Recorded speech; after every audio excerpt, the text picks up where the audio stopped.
Well, welcome back to the future, everybody. 2023. I hope everybody had a nice holiday break, and we're really excited that you're here for orientation tonight. This is Amber. Which orientation are we on now? What would you say? Ninth, 10th? Nine. I Nine. think our ninth orientation. Yeah. Excellent. So we're excited to keep being able to offer this curriculum to you all, and we're really excited that you're here with us. So on behalf of everyone on the team, CWCT team, we just want to say thank you for choosing this program. We've been doing it for a while. We've got a really great team here, and we've had a great track record of having students coming through our program, learning a lot of different cyber skills, taking their certification exams, using their vouchers, learning a lot. And then, of course, ideally, we'd like to see you placed in where your goals are aligned to. So whether that's entering the cybersecurity field for the first time, it's maybe being promoted or some sort of lateral entry in your own company, or it's still down the road, or you're still transitioning out of the military, like a lot of our students are still on active duty or looking to that ETS 6 months out or so. So to all of you that are here, thank you so much for being here. So if you're not familiar, CWCT program, before I kind of give you the agenda for this evening, we're a consortium. So that was a new term to me when I joined this program a couple years ago. But really what it means is that there's the federal government gives us money to help to offer this program to you all, which covers the cost of the curriculum and our faculty and all of our support staff. But the consortium is made up of a few different partner universities. So Purdue University Northwest is our kind of like main group that on the grant. We also have Ivy Tech Community College, Holy Cross, University of North Carolina Charlotte, and University of Tennessee Chattanooga. I work here at University of North Carolina Charlotte, but if you're seeing all these logos, or maybe you applied at PNW's website and it took you to Ivy Tech's application, you kind of already gone through this process. But we've got a lot of different schools represented, which I think is a really great opportunity because you're getting faculty sourced from partnerships through all these professors at these universities, and of course our principal investigators, our PIs, are present tonight. You'll hear from them as well, who are going to tell you a little bit more about the program and all the program tracks. So without further ado, I'm going to kind of run you through the agenda really briefly this evening. So we're going to start with hearing me blab, probably not for the full 10 minutes, but for about 8. And then we're going to go over our program overview. So Christy's going to talk a little bit about just what courses we actually offer, the certifications that are associated with each course, and kind of the timelines, how good the vouchers are for, kind of all that really good information. I didn't mention this before, but this is definitely one of those orientations that we are recording, but you do want to make sure you're paying attention. You maybe been in class before where you're going to look through a syllabus. This is a lot of different pertinent information that go with the logistics that go through the program. So make sure you're paying attention. Professor Cloud and Edwina are going to be going through non-attendance resources, and then our graduate assistant. So a little bit about support, a little bit about our policies that kind of go through all classes, and what us as program managers are going to reach back out to you regarding if you are going or not. And again, pay attention to that part. This program is a kind of a hybrid blend. So it's not, we have live lecture, and you're going to meet your professors here this evening. But we have students that, because of their jobs or because of the deployments, it's a little bit interesting in whether or not you might be able to go to class. We have options for that. So we're going to kind of talk through that and some best practices. You're going to meet our faculty for about 15 minutes. All the instructors for our program are going to be present tonight. They're just going to come on the camera and just introduce themselves to you. We got the Chrissy knows it all, we like to call it by now. You heard me say this is our 9th iteration of doing this, but we're going to go through Ivy Learn and your My Ivy account, and making sure that you know how to access those systems and how to access your actual Zoom lectures. So that stuff is really important. Followed by about 25 minutes of just hearing about the different tracks that we offer, both our digital forensics, our systems administration, and our artificial intelligence tracks, and kind of the courses that go through that. Our PIs or principal investigators that kind of see ahead those different tracks that many of you have already chosen are going to be present to talk about those. We have Dr. Tu, Dr. Z, and Dr. Farina Sakeb. Last 10 minutes or so, we're going to hear from the wiser and smarter Steve that's on our team. He comes from University of Tennessee Chattanooga. He's going to talk about the career fairs that we work on and some of our career readiness events that we do. We do a fireside chat every couple months, kind of an homage to FDR, but really it is a workshop that goes over resumes or career preparation. setting up your LinkedIn profile, all these things that matter in this world of networking, especially important and critical for securing a job in IT or cyber these days, if you're not already familiar. And we'll talk about our career events that we host, which often they're always over Zoom, but we'll have some different employers come out, do one-on-one informational interviews. We'll do kind of workshop evenings, career events. Our next one is coming up in March. Steve's going to talk to you more about it, and Amber's going to wrap us up for the evening. I just kind of spoke really fast, but again, I'm just giving you a quick overview of what the evening is going to be looking like. With my last minute or here, so I just want to, I know I said thank you to everybody here, but I want to encourage everybody here to get the most out of this program. This is an online certificate program. You are going to get a certificate from completing this program, and you're going to get certifications if you pass those exams that are associated with these preparation courses. But reach out to your professors. Reach out to us as program managers that you're going to meet tonight, myself, Amber, Chrissy, Fatima, Steve. We want to help you. And there's some nuanced things that kind of go with entering this cyber market. Some of it's LinkedIn, some of it's networking, some of it's asking the right questions. Maybe it's you need someone to look at your resume. We're here to help you. So we're a nonprofit, just like the colleges that we work for. We're here to make sure that you're successful in this transition, whatever that looks like for you. So go to class, take notes, go through the labs, reach out to your professors, but no, there's other staff members here who want to be here for you to make sure that you're successful, and we'll share our contact by the end of this. And I'm going to drop my LinkedIn message here, or my LinkedIn link, so you can add me or follow me if you'd like to. And I'd like to personally offer myself as a resource if you'd like setting up a LinkedIn profile or some tips and tricks on that. I'm not an expert, but I've been through enough workshops here and from the experts. I might be able to help you a little bit. So thank you so much for your time. Welcome to the CWCT program. Happy 2023. Chrissy, it's all over to you. Thanks, Steve. You'll need to stop sharing your screen so I can share mine, please. Thank you. All right, let me go ahead. All right, can everybody see my screen? Yes. All right, thank you, Amber. All right, as Steve mentioned, my name is Chrissy Duncan. I'm the program manager for the Ivy Tech Community College portion of the consortium. And just to let you all know, this is being recorded. As we mentioned, it will be sent to you more than likely by the end of the week. Usually it's the Friday before the Friday of the week that record it. The presentation I'm about to show you will be included in that email for Amber. So yes, it's being recorded. The link will be sent out for the recording, and these slides will be sent out because that's always a question that gets asked. So what I'm going to talk about during this section is a brief program overview. As Steve mentioned, there are a lot of nuances in this program, and we want to make sure you know the basics of this program. We obviously can't tell you every single little thing about the program, but these are going to be some good basics that you need to know. So first of all,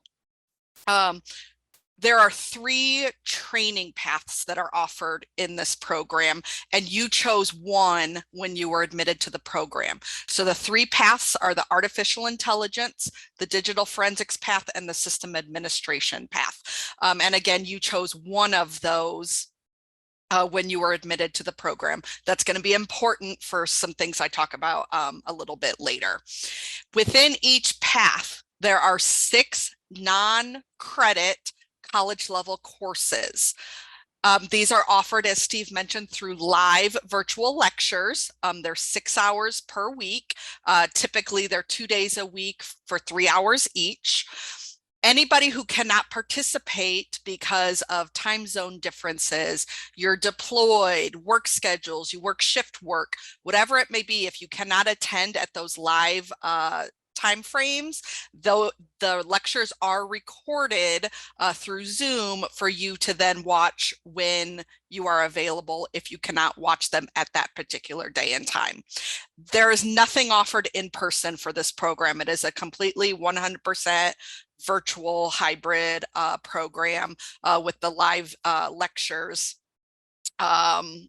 The live virtual lectures. So there's no classes offered in person because again, we're a consortium and we have people from all over the US in this program. We have people even deployed overseas that are in this program. So there's nothing offered on campus. Each session is going to be 8 weeks long. And typically there's a 2-week break minus our October through December session. There's usually 3 weeks between December and January because of the holidays. But participants will take 1 to 2 courses per session. So this is not a I'm done in one session kind of program. There's 6 courses. You're taking 1 to 2 courses each session. That means it can take you 3 to 6 sessions to finish this program.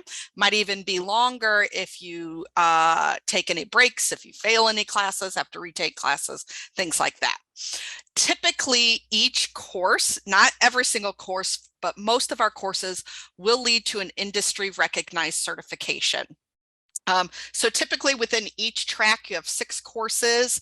4 to 5 to 6 of those courses will lead to an industry recognized certification, such as A+, Security+, Cyber Ops, ethical hacking, certifications like that. We will cover testing fees for up to 3 certifications only. So that means if there are, and you will get to choose which of the 3 certifications you want to use your vouchers for. Essentially what happens, you pass a class, you get information about that certification. If you want to use your voucher for that particular certification, you'll follow the directions that are provided to you. If you do not want to use one of your vouchers for that particular certification, you ignore the email essentially. What happens when you want to get more than 3 certifications? We cover the cost of 3. So that means any other additional certifications you want to get, you'll have to either, you'll have to cover on your own. Many times there are student discounts that you can get a discount by using your ivytech.edu email address. Or you don't even have to get any of the certifications really. So for example, you take A+, you don't want to use a voucher, you want to save it for 3 other certifications. You don't have to take the A+ certification to move on in the program. You only have to pass the actual coursework to move on in the program itself. So you can either just not take a certification or you can pay for it on your own. If you want to save your 3 certifications for 3 other certifications. Once you complete all 6 courses, you will get a certificate of completion once you've finished all 6 of those courses from the program. There may be an opportunity to pursue degree programs at the 4 participating institutions, meaning that these non-credit courses might be then crosswalked into 4 credit courses. That's really going to depend on the institution itself. So if you want to transfer into a degree at one of the 4 consortium institutions, you'd really want to talk to the program manager at that particular institution to see what your options are. If you want to transfer to an institution outside of the consortium, it's really going to be up to that institution whether they accept our non-credit classes as a crosswalk for 4 credit. A lot of the times you might actually have to have the certification to actually get the crosswalk. They might not take the actual class itself. So if you're looking at continuing on to get an associate's degree, bachelor's degree, you really need to talk to the institution that you're interested in to see if some of these non-credit courses would then transfer into a degree program. So as I mentioned earlier, you are admitted under 1 track and 1 track only. So either system admin, the AI, or the digital forensics tracks. You must complete all 6 courses within your track to complete the program. And you have to do them in the order that they are presented to you. We have certain classes that have certain prereqs. There are certain classes that you have to take before other classes. This is not a pick and choose which classes you want to do in what order. You will receive, as most all of you should have received a registration email. If you have not responded to that registration email to actually register for your classes yet, you need to do that as soon as possible. But essentially the registration email will give you the 2 courses you're eligible, 1 or 2 courses you're eligible for that session. Those are the courses that you need to take that session. Again, it's not a pick and choose. You might be able to get a waiver for some of your classes if you already have the associated certification. So if you already have the Security Plus certification, you might be able to get a waiver for CompTIA Security Plus if that certification is not expired. You will want to, if you've already uploaded those certifications to our either during your original application or when you uploaded documents, you don't need to do that again. And you'll get an email if you do get one of those waivers. So you might not have to take all 6 classes if you already have some of these certifications. Now, please listen very carefully at this next part because it gets asked all the time during orientations, even after I have discussed it, okay? It'll get asked in the chat, I guarantee, at least one more time. We always have students who ask, can I take more classes than just the 6 I'm required to take? I'm a system admin person and I want to take the CHFI class. Can I take that? Maybe. The answer is maybe. You might be able to take additional courses outside of your track of study if there is room available in those courses. We need to make sure those who need that course can first register for it. Then if there's room, that will be able, you might be able to then take the class. If you're ever eligible for additional coursework outside of your track of study, you will be notified of that in those registration emails you will get before every session. And you'll just have to follow the directions to, and that's presented in those emails to let us know you want to take that additional coursework. We do not need to know that right now via email or anything. You will be presented with that information. So can you take additional coursework on top of the 6?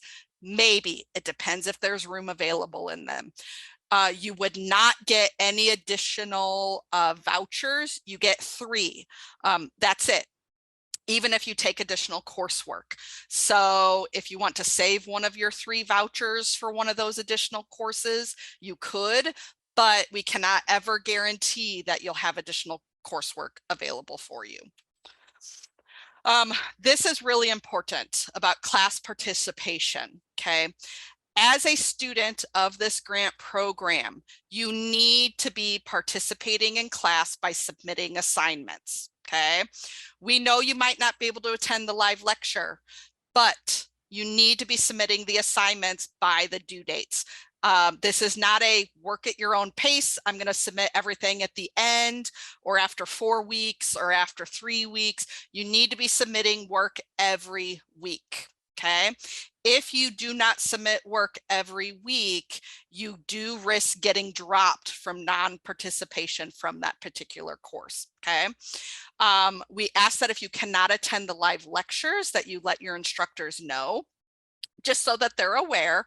But if you cannot attend those live lectures, please still be sure you're then watching the recording and you are submitting work, okay? We don't want you guys to get dropped for non-participation because you're not doing the work every week.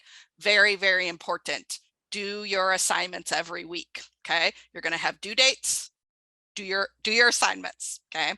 You also wanna be mindful of the time commitment that this program takes, okay? Yes, you're going to have 6 hours of lecture each week, but then you're going to have an additional potential of potentially 12 more hours or more a week of homework, lab work, quizzes, tests, things like that.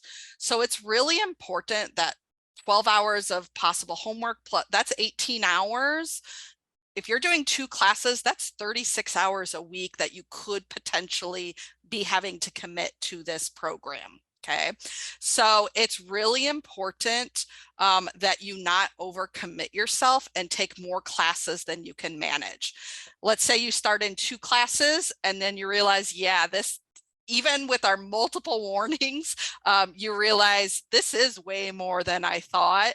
If you want to drop down to 1 course, not a problem. If it's before the session starts, it won't count as an attempt.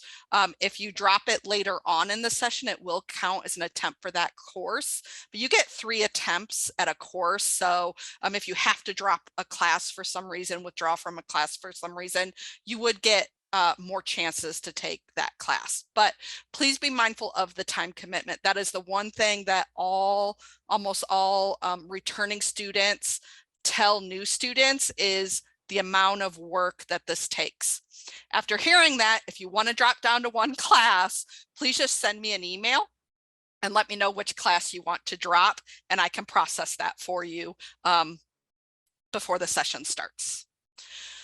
So currently, speaking of how many classes and the time commitment, currently our funding is expected to end in September of 2023. We are thinking that there may be an extension for a couple of sessions, but the continuation beyond September of 23 really does depend on the availability of future funding. Again, this is a grant funded program. So January, regular session 8, January, that's the session you are all admitted for, is the next session. So we will for sure have the January, March, and June of 23 sessions, okay? With the likelihood that we may also then get extended for an August and October session, possibly more, we don't know yet. So if you are only taking 1 class at a time, and you're not, let's say you have 6 courses you have to take, but there's only 5 sessions left. That means you either have to, in 1 session, take 2 courses, maybe like your very last session, or if you only take 1 class a session and you can't finish all 6 courses, that's okay. You can still participate in the program, even if you're not going to finish all 6, and you can still then get coursework done, and you can still be eligible for any of the certifications for which you are able to finish the coursework. We are hoping to know by like March for sure about that August and October session, or if it's even going to be extended beyond that. So what does this program cover? Okay, you know, you've probably heard this whole time, free program, free program, free program. So I do want to kind of talk about what costs are covered and what support you get that are covered by the grant of this program. So first of all, your assessments that you took as a part of the application process were all covered and were free to you. So that was your English, your math, and IT assessments, including any study path, tutoring, learning modules that you had to do. That was all completely free and covered by the grant. Again, we cover the test fees for up to 3 certifications. Now, we cover the test fees. If there are any additional proctoring fees, online testing fees that are charged by the testing site itself, we do not cover that. We cover the actual voucher for the certification. I haven't heard about there being any of these additional kind of fees, but again, you would be responsible for that. Again, when you pass the class, you'll be given your information on how to obtain your voucher. And when you get your voucher, you'll be given information on how to schedule those tests through local testing centers, online, things like that. Again, you must pass the corresponding class. We do a pass fail. A pass is 60% or better. A fail is anything below a 60%. So you must pass the class to be eligible for the voucher. And any certifications you want to take above 3, again, you will be responsible for paying for those. As a part of this program, the live virtual faculty instruction, so those live Zoom lectures are covered. And again, they are recorded for those who have to view them later. We also have, and Matthew Cloud will be talking about this here next, we have what are called cybersecurity support analysts. These are staff members that can help with technical support that you might be having within the class itself, with things like NetLab, those kinds of things. They could also possibly offer tutoring, just depending on what the needs are. They also control and maintain the virtual machines that you will be using in some of your courses. So they are available to you at no cost as a part of this program. The program also covers online books and materials. As far as I know, only the ethical hacking class actually has a physical, or not a physical, has a book that is online. Everything else uses resources such as Cisco Netacad, NetLab, Red Hat. So they use online virtual resources as their materials. If you want if a course does have a virtual book that might also be available as a physical book, you would be responsible for figuring that out and purchasing a physical book. But we do provide the online materials that you will utilize in this program. There are self-preparation materials that are on our website, which is just cwct.us, that then redirects you to the Purdue Northwest website. Again, this will be sent to you so that you have all these links that are in there.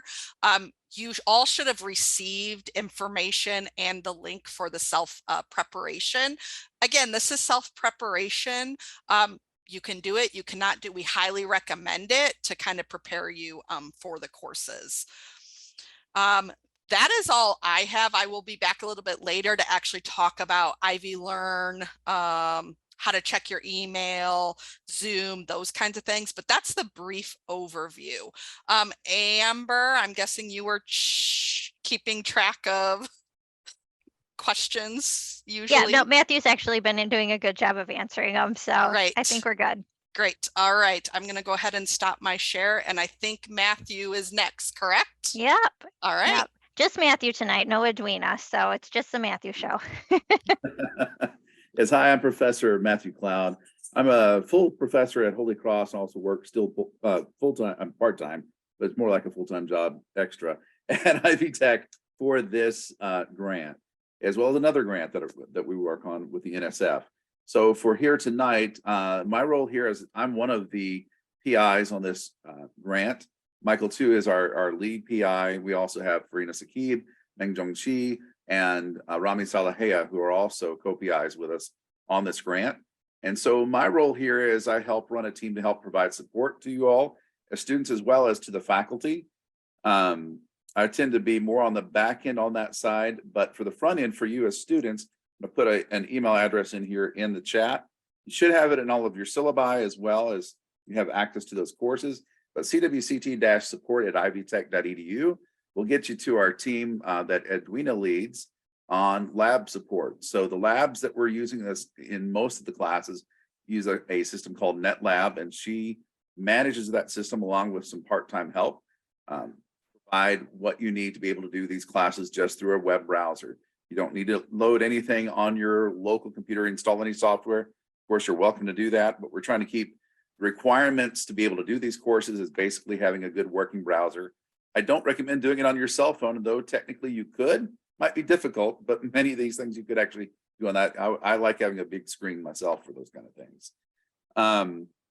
So we have that team there along with graduate assistants in many of the courses, especially the larger courses. Some of these courses get up to 50 people in them. On average, we're about 30 students per course, but because it is virtual and we do record all the classes, you are able to kind of come in on different nights if you need to or be there. It's not just about interacting with a faculty member, it's more about interacting with each other, quite honestly.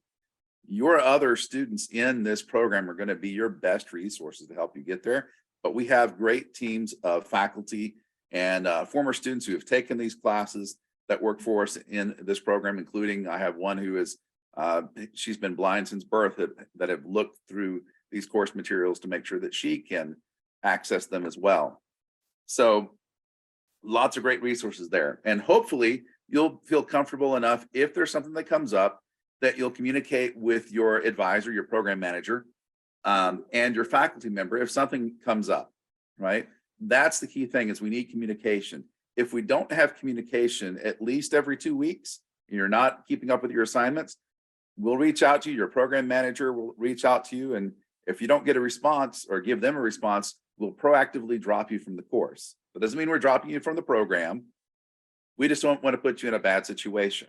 These are pass-fail courses, but if you go through and you don't complete the course, you get an F on your transcript, and nobody wants that, right? So the worst part about that is that you'd have to wait until the next session to take that class again. And if you went halfway through and then got behind because something happens, because most of us here are working adults, life happens, we get that. Well, you have all that first half of your work that you've already done. You'll be ready for the next session. Just come back in and do that. Now, one of the things that I'll talk about a little bit is about funding past September. I can't give you a definite answer yet, but what we're working on, that's part of my role, and Michael too, we work on this quite a bit, as well as Stephen Ryder here and Stephen Olson. We've been working on how do we create new streams of income, not just from the NSA. The NSA gave us an extra year that we're into right now, but their funding has been limited. So you might reach out to your Congress members and senators, that kind of thing. That's something you could do to say, hey, if this is working for you, let's help keep supporting it. Go to them. I can't do that unless they ask me, a Congress member or senator ask me to talk to them. I can't do that because we can't do lobbying. But you can, if you find it something helpful, to let them know that we need to continue this kind of funding. Aside from that, we also work here in Indiana. I work full-time at Holy Cross. We have a program set up so that if you're interested in that, type of Catholic education, I can help transfer all those courses in there.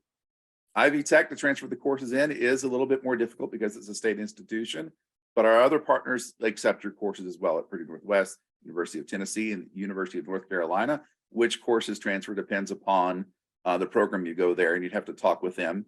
And again, you're welcome to reach out to me about any sort of course transferability, and I'm happy to help you work through that at any of the other colleges that you might be interested in going at as well.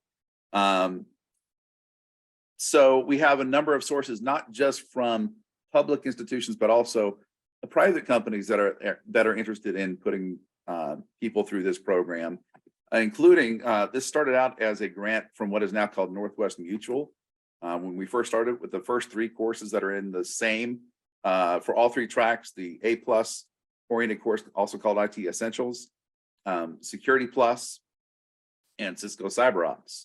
Those 3 also are a entry-level type certificate. I don't know if we've officially started giving those certificates out yet or not, but it's the same thing that Cisco came up with, saying if you're coming into this program, you have no prior experience whatsoever, even those first 3 classes are enough to help you get you an entry-level job in IT support oriented towards cybersecurity.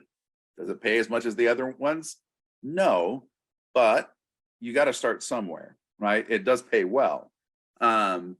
And we have a large percentage, about half the people that are coming in here already have at least one of these certifications. So you can get a little bit ahead with those certifications for your classes. There are some other certifications we don't have listed, and we're happy to consider other certifications that might work. There's always new ones coming up.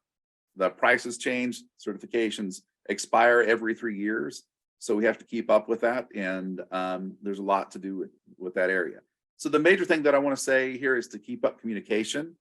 If you have any problems whatsoever, please reach out to us. That's what we're here for. Any questions from the group? Yes, Bill, you made a great point there. If you pass the certification, it will transfer into Ivy Tech in many institutions. And I would just expand on that to say that should be your goal, to better yourself to get that cert. Don't focus on the grade, focus on the competency, and you'll always do well. And just to give you a little bit of quick background, I do have many industry certs as well as my academic, qualifications. Great, thank you. And one of you in here said, it kind of sped by me. Well, I don't know exactly how to say your name. Koa, maybe? I hope I'm not tearing that up. As far as a relationship to the NSA, we do not have a direct relationship with them. The NSA actually funds the National Centers for Academic Excellence in Cybersecurity. All of the member organizations of this have to be qualified by the NCAC as a member of that institution. It's its own. It used to be a part of the NSA and FBI and Department of Homeland Security and the NSF, but other federal agencies got involved. And so now NCAAC is its own institution, if you will, still tightly held to the NSA. So they are the ones who actually approve the grants, is NCAAC. And so there's not a direct tie there, but there are many things. Many of our faculty here are part of InfraGard, which is associated with the FBI, but is not a part of the FBI. So there's a lot of that type of work that we do back and forth. There are many faculty here that you'll be meeting here very soon that are in law enforcement and other agencies and that are actually teaching you in this program, and many that have helped to build the course materials. It's not just a bunch of academics, right? Not that there's wrong with being anything wrong with being academic. We're all talking to each other, right?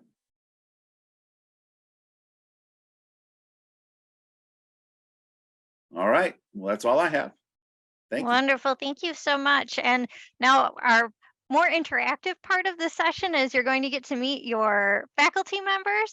So we have a bunch of them here tonight, not all of them, but hopefully we'll get a chance to let them introduce themselves, talk a little bit about the classes and what to expect. So I am going to start with the A+ course, and we're going to start with the Tuesday, Thursday night, because I know Enrique was one of the first ones in the room tonight. So I'm going to have Enrique introduce himself and talk a little bit about his course. That's good. Can you guys hear me? Yes, yes. All right. Hi, everyone. Well, I'm Professor Catalan, and I'm here for IT Essentials. I'm going to be one of the first classes you're going to take, the essential, the fundamental concepts. And my class is basically we're going to cover everything that includes on the CompTIA+. So if you fall behind, just let me know. We have a lot of labs. We have a lot of content to cover. It's a lot to cover in 8 weeks, but it is necessary to cover all these fundamentals so you can be successful in the cybersecurity environment. Okay, so if you fall behind, if you need help, just let me know. I'm a human being behind the scenes as well, and I'm here just to help you out to make you successful. Okay, so please reach out if you need any help. And like I told you, it is all fundamentals. So don't overstress. You're not gonna be a hacker after my class. So it's basically you just getting a reinforce of what you already have learned, or basically if you've never been in IT, it teaches you the basics of what it is information technology. Okay, so welcome everyone. Thanks so much. And then our other Tuesday and Thursday night instructor, I don't believe Alma was able to join us tonight. Give a chance just in case she did pop in. All right, so we'll go ahead and move on with our Monday and Wednesday night instructors. I know Constance and Majid are both here. Who would like to go first?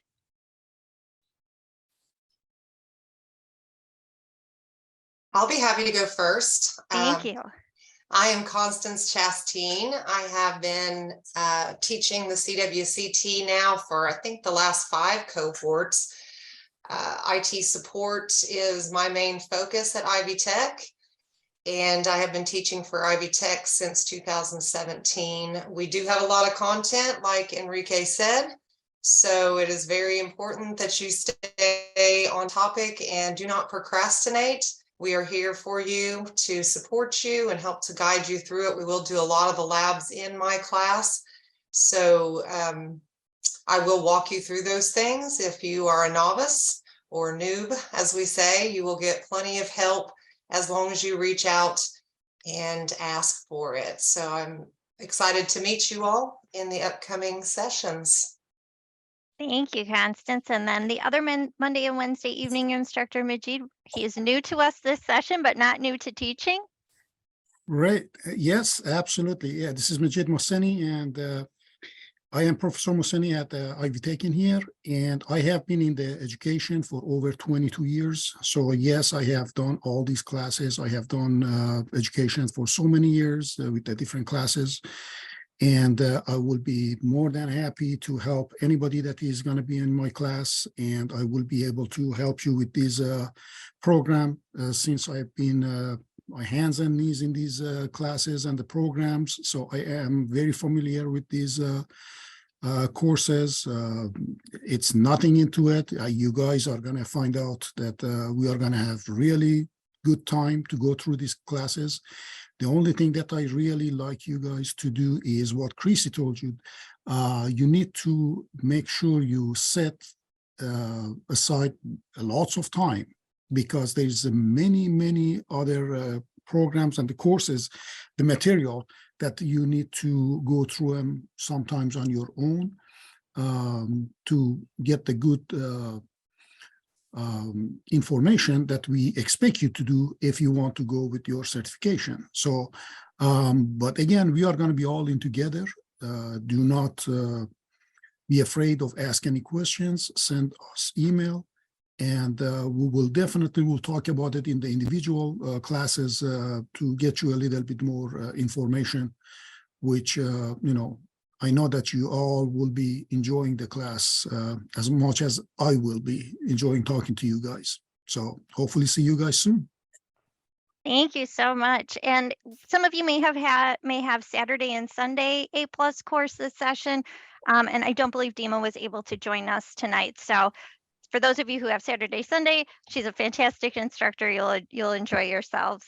We're going to move on to Linux though, and Bill Warden was one of the first ones in the room tonight. So I'm going to turn it over to Bill. He's our Saturday and Sunday Linux instructor. I'm just trying to make it up by being early. Sorry, I'm just trying to make it up by being early, right? Actually, I just made a note in chat. Apparently for 2023, the IT job market will add 174,000 positions, which is a slow growth because last year it was 183,000. So you're in the right place. The question is, what do you do with what you've got in this opportunity? For me, with Linux, that's where I've always kind of felt a certain passion, because to me, Linux is what you make of it as an operating system. And what it's basically quietly done is effectively create the internet, because it was the operating system people didn't have to pay for when they were building the internet. So Linux in general is easier to learn than most people think. My job, as I see it, is to try and get you over the hump of thinking this is too complex or this is too complicated. Because the reality is anything truly complicated is made up of simple parts at some level. So that's where I try to go with this. You know what I mean? And what I will say is this: I consider a Linux education, even though it's perhaps beyond the basics, more basic elements of the A+ kind of class and competencies, I have considered it to be an absolute basic competency for the future. It's the things have been raised. It's not just enough that you know the basics of computers. You have to know how to put them into practice. And the operating system is the first start for taking all of that hardware and all of that software and getting them to work well together. So if you're going into cybersecurity, Linux. Internet of Things, Linux. Anything systems administration, Linux. And I'm just going to try to help you to get over the initial barriers that people have, much like with math, on how they approach learning this very fundamental skill. And in my estimation, or what I hope to do, give you a solid foundation that allows you to take Linux anywhere, even into space, which, by the way, SpaceX's capsules use Linux. All right, so Linux for everything. And Linux for everything. We're in good hands with Bill. Thank you so much. And we have another Bill who also teaches Linux, but he teaches on Monday and Wednesday evenings. Bill McGilligy, would you like to introduce yourself?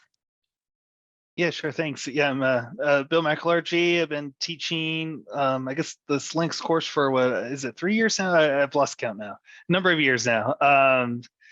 So Bill, I don't know. I can't compete with Bill here, so you're good.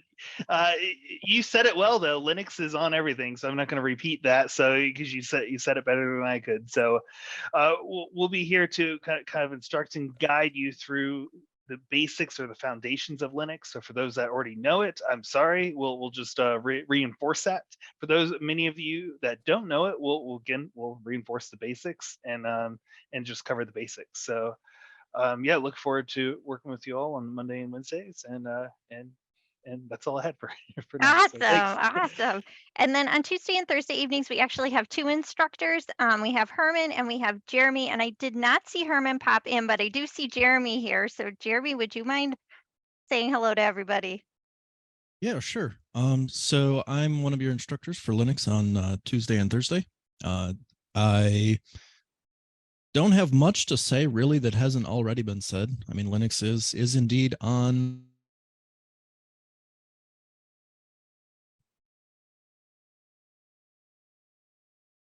I'm going to go ahead and say he was going to say everything. Nice save, nice save. I love you, Bill. I love you, Bill. I love you, man.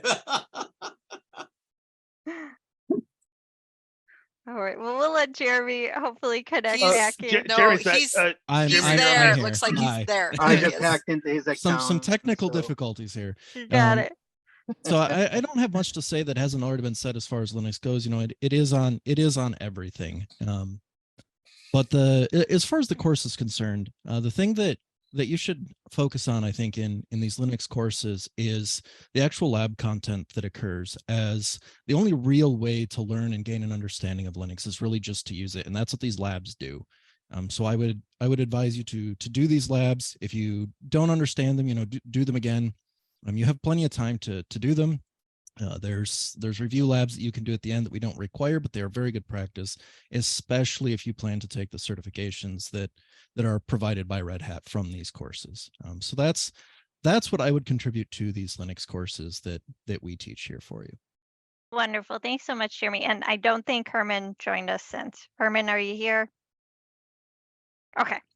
All right. And then for those of you who are doing the AI track, you are taking the Python course, and the Python course this session is being taught again by Dave Lieberman. He joined us last session and he wanted to share his screen tonight. So I'm going to turn it over to Dave and let him talk about Python. Oh, thank you very much. Wonderful to be here. I'm a business owner and a software developer here in Silicon Valley. I'm associated with the Lake County campus. I'm teaching the CWCT 140 Python Essentials. And that course is being conducted over on Netacad. So I'll be using the IvaLearn shell to communicate with you guys, but then there'll be links there to go over to Netacad, or you'll be set up with the accounts over there, and that's where we're going to do all of our exercises. One of the things that bugs me, challenges me is relevance. Why is Python relevant? Is it relevant? So I just want to share something with you quickly to try and address that question. Now this is technical here. I have to figure out how to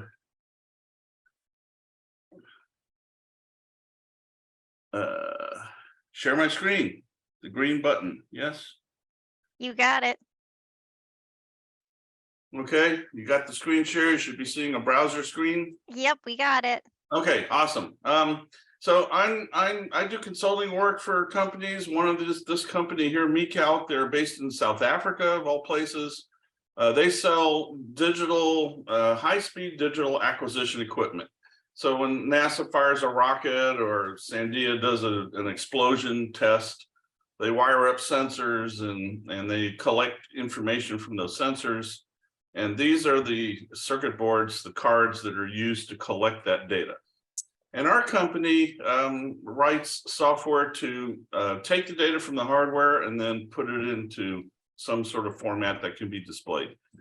And the client came to me last week and they said, no, Dave, we need you to export our data in something called UFF format. And I've never heard of it, Universal File Format. It's been around for something like 40 years. It dates back to the days of punch cards. I don't want to date myself, but I've used a couple of those. And potentially, if you do a search here on Google and you look for UFF, it comes up and here is the format for this UFF file. And it's not for the faint of heart. It's a little bit complex. So the next thing I did, being a Googler, is where can I find a C# application that does this for me? And the short answer is there was none. But the thing that came up at the top of this search, which you can see, is this PYUFF. That is a Python library, and I'm switching over to GitHub. This is a complete Python library for importing all of the universal file formats, of which there's like 100, including the UFF58. And this kind of leads me to what I wanted to make the point about Python. It's a very commonly used language. There's a lot in the public domain, and it is a fantastic tool. And even though my client didn't want the code in Python, I'm able to use Python and that library to get me where I need to go. I must have chopped 3 weeks of work out and got the job done in a day. So a testimonial to the value of Python. And I look forward to working with all you guys. Thanks so much, Dave. That's great. We're going to move on to our Security Plus instructors, and I saw Jeff Edwards was here, and he teaches on our Tuesday and Thursday night course. Jeff, would you like to kick us off with Security Plus? Sure. So good afternoon, good evening, you guys, wherever you are in the continental US and otherwise. My name is Jeffrey Edwards, and I will be your instructor for the next 8 weeks. I've been in IT for a long time. I've been with Ivy Tech now for, I think probably around, I think this is like my 3rd or 4th cohort. I think it's around my 4th cohort. My job, as it stands, my day job is I am a InfoSec vendor manager for WBA. So I manage the global vendor security. So I deal with information security as a daily operational function. So getting this and being able to teach this, it's a lot of fun. Everything that everyone has talked about earlier, it's all awesome. The great thing about cybersecurity is the fact that you get to touch everything. At least you'll get to understand every facet of tech, or I'll say information security, strictly because everything is based on standards and protocols. And so when the gentleman was just talking about UFF, well, there are file format standards that you're going to have an opportunity at least to look at a high level, and you'll be able to get some foundational understanding of what it means in terms of what security controls may be necessary in order to make sure that an organization is securely transmitting that data. It doesn't matter whether we're talking about operating systems, whether we're talking about data, in whatever particular format, there has to be a standard that gets applied. And the great thing about the information, this CompTIA track, is that we look at least 16 different control domains. And so you'll go through, you'll get a chance to see things relative even to the ISO format. So when we talk about physical layer stuff and controls around your physical layer, all the way up to the application layer, what type of security controls you'll have at the application layer. You'll get exposure to all of that. And so I think we're going to have a great time. As everyone has identified and reiterated, there's a lot of activity. In my class, what I do, I create study buddies. So because, everyone doesn't start everywhere at the same time, we can move further together, not faster, but further. So I think that, it's worked out well for a lot of students. Obviously, if you're one who works independently better, that's fine. But if you work in a group better, in a group setting, we create these study buddies where we have multiple teams. They work on the projects, on the labs together. And one person may have some good understanding in one area, another person may have good understanding in another area. And when you work together, you can work through those things rather than having to come to me and me having to explain it 5 different times. It's always good when you bounce things off your peers. That's how learning occurs. So I strongly encourage that, not required. Outside of that, again, like I said, Tuesday, Thursday, we're there from 6 to 9. We're going to have a great time, and I look forward to working with you guys. Wonderful. Further, not faster. Mm-hmm. Thank you so much, Jeffrey. And then our Monday and Wednesday evening instructor, Glenn, I think I saw Glenn pop in. Yes, I'm on my phone. Unfortunately, I don't have my camera. Sorry. No worries. Thank you very much. And congratulations to all the folks that have signed up for this program. Fantastic program from my perspective. Coast Guard veteran, over 25 years experience, and proud to be a veteran that's actually helping other veterans and transitioning first responders in this program. But absolutely, the Security Plus program is something that I'm passionate about, having been a former CISO in the Coast Guard and having the opportunity to see the wide range of areas where cybersecurity applies. And the way I treat my course is it's like learning a new language.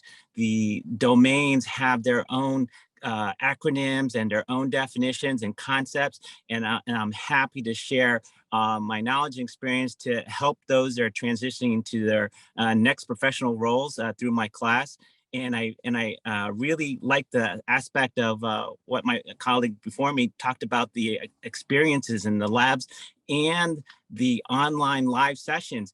The dynamics of the groups really provide a lot of learning experiences that you can't get independently sometimes. So I highly recommend doing that, but I look forward to the next 8 weeks with this program. Thank you. Thanks so much, Glenn. And then for those of you who are on the system admin track, one of the courses you're going to be taking later on in your track is a cloud course. And I wanted to introduce our instructor, Paul, who's here tonight, who teaches that class. Thank you and welcome everyone. Sorry about my camera as well. But I wanted to welcome everyone and looking forward to working with this class. This cloud administration is dealing with moving things to the cloud. I've been a system administrator for 30 years and been teaching for 20 years in the system administration world, and just seeing more and more things being moved to the cloud. And that's what we get to work with in this class. This is building on your Linux experience. It is Linux based. Also, it's going to build on your Red Hat Academy experience, because these will be Red Hat Academy labs we use in the OpenStack environment. And again, the lab exercises are going to be the really advantageous component of this. So working through these together, talking about them. Don't worry and stress over all the new details, because this is probably brand new to most of you, even those people with Linux experience or other backgrounds. This is probably a newer area, but not to be overwhelmed that we're going to work through it together and just give you a good understanding of the basics of it. Even though it is specific to OpenStack, it's going to apply to all the same concepts apply to all the platforms on the cloud as far as working with systems. So welcome everyone, and we're looking forward to working through this course with you. Thanks so much, Paul. And then another course that's in that same track is the ethical hacking class, and Anthony was on earlier. He's going to be the Monday, Wednesday instructor, as Jeremy is also going to be teaching that course. So if you have Jeremy, you might get to see him twice now this session. So Anthony, would you like to take it away? Sure. I'm Anthony Ford. I have taught this course, I think 6 times, or this is the 6th time I will have taught this course with the CWCT program. I enjoy being able to teach ethical hacking, working with you. We will have a lot of fun. We will be doing a bunch of different labs, including a bunch that are not part of the course that I just bring in because there's just so much that's in there that we get to play with and have fun with. So it'll be a tough course. There's a ton of material, but at the same time, it's not that bad. You'll be fine. And so, anything else, Jeremy? I don't think so. It really is just an absolute ton of material, but there's a lot of interesting labs that you can definitely partake in during the course. Yep. Awesome. Thanks, and have fun, guys. That's right. Everybody have fun in these courses. And then for those of you in the digital forensics track, you take the computer hacking forensic investigator course, a little bit different. And your instructor, John Lawrence, is here tonight. And John, would you like to talk a little bit about CHFI? Yes, hi. Good evening, everyone. Excuse me. My name is John Lawrence. Let me start. I've been in IT for about 20 years now, and I work for the Munster Police Department. I am their intelligence analyst and digital forensics analyst. When working with digital forensics side of things, I get it. People get excited. They want to, hack phones and stuff like that. And that definitely is, a avenue of this.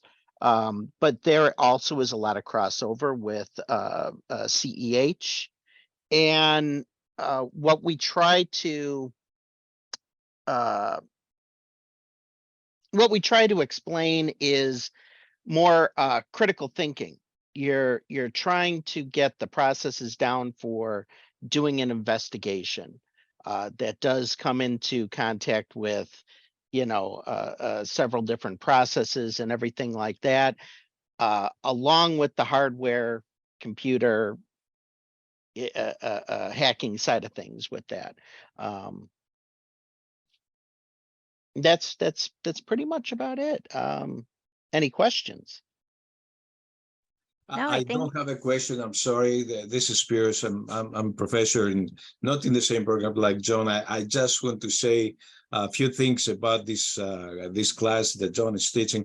I just finished taking this class. I very strongly recommend whoever is going to take this class for Professor John. I mean, because he introduces not that into the topic, but also he brought some speakers into the course. It was an excellent exchange of opinions between the students, and he encouraged everything. So I very strongly, suggest whoever's going to take this class, you're going to have a great time with this professor.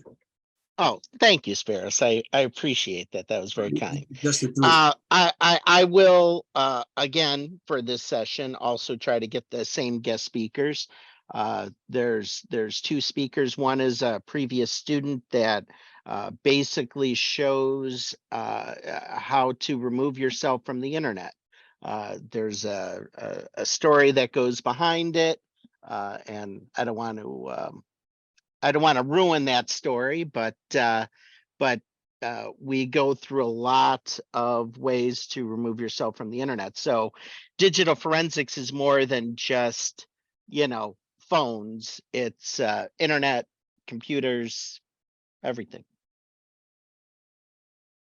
thanks so much, John. Spiro, since you are already kind of on deck, would you want to talk about your Tuesday and Thursday night cyber ops class? Yeah, good evening, everybody. My name is Spiros Bamiatis, and I'll be your professor for cyber ops. There were some great things that were said before. I can't say enough about Bill, that he talked about Linux, and also Jeffrey, that he talks about the internet protocol. Here, CyberOps is something that you put together all this experience that you're having from cybersecurity courses and everything else that is taught in this program. So what is important about CyberOps? Basically, with CyberOps background, and when you finish this class, you can get a job in the SOC Center, a Security Operations Center, which basically it's a place that you put all your knowledge together and you try to analyze malware as well as try to defend the cyber attacks that they are taking place. Myself, I have been working with the U.S. Coast Guard in the auxiliary program as well as with InfraGuard. And also I have been doing some other work in the form of research in the cyber warfare and international terrorism, and cyber terrorism is basically my subject of studies as well as teaching as well. One thing I want to say about this class, we're going to have a lot of labs. We're going to be doing them during the class hour as well. And also you'll be exposed into real cases as well that they're happening. So it will be a very exciting time. And at the very top of that, you will be helping in the defense of this nation by being exposed into how you defend the programs in the places that you are working. You are defending the very foundation of this great nation. So you won't be also cybersecurity analysts, but you will be cyber defenders. That's all that I have to say. I'm looking forward to see you all in Tuesdays and Thursdays classes between 6 and 9 p.m. Thank you all. Thank you, Spiros. And I think you're the representative for cyber ops tonight. I don't know if Joe, Lance, or Alf were able to join us. Yeah, I don't think they were. Thank you much. Thanks. Thank you. All right, so I'm going to actually turn it back over to Chrissy now she's going to go over all things my Ivy platform, Ivy Learn. So this is all the tips and tricks you're going to need for that first day of classes. Thanks, Amber. Let me go ahead and share my screen. And I'm going to go ahead and actually stop my video because y'all don't need to see me during this part. So tonight I am going to discuss 2 pieces of technology that you'll be using as a student in this program. You've actually already used both of these throughout your application process. So you should be familiar accessing things through My Ivy as well as Ivy Learn, but I am going to go back over them because they're really important in being successful in this class. And while this program is made up of the consortium of 4 universities, all of your coursework, accessing your courses, checking your email is done through the Ivy Tech system to complete the courses. So that's why I am the one who discusses this with you, since I am the Ivy Tech program manager. So first, we're going to be looking at My Ivy, which is your student portal. And then we're going to be looking at Ivy Learn, which is how you actually access your courses for your Zoom lectures, your coursework, your syllabus, etc. So Ivy Learn is that the course management system that Ivy Tech uses. So there are several different ways to get both to both My Ivy as well as Ivy Learn. The first is through the actual Ivy Tech website, which is just ivytech.edu. So you can start here and you will see up at the very top, let me make this a little bigger for those on smaller screens. Here at the top, there is a My Ivy. Again, that's your student dashboard. And then there is Ivy Learn, which is, again, that course management system. So you can do that and you can click on those to get to it. The other option, so I'm just going to go to My Ivy, is you can go directly to the link and bookmark the link, which is just myivy.ivytech.edu. So you're going to log in. If you ever get a message that you are locked out, you will actually have to call the Ivy Tech help desk, which is 1-888-IVY line, LINE. We here at the CWCT program cannot reset passwords for you. When you log in, you will, here's your dashboard, but I recommend you just bookmark My Ivy. You need to make sure you use your Ivy Tech email address to log in and not a personal email address. So that's another thing that can happen sometimes is students try to log in with their personal email address and it's saying they don't have an account. You need to use your Ivy Tech email address for your username, and then we do not keep record of your passwords. So if you forgot your password, there was a forgot password link there. So now your My Ivy portal will look slightly different than mine because I am a staff member while you guys are considered students. So you guys have a student view while I have a staff view, but the concepts I'm about to discuss are still the same. So there are 2 big pieces you will want to become familiar with in My Ivy for this program. I will say that some of the links that might show up will not be applicable to you because these are non-credit classes. So for example, in your quick links, there may be like a thing called Schedule Builder or See Your Schedule. Your schedule, it may say My Schedule, your schedule of classes will not show up on a schedule here in My Ivy because they are non-credit classes.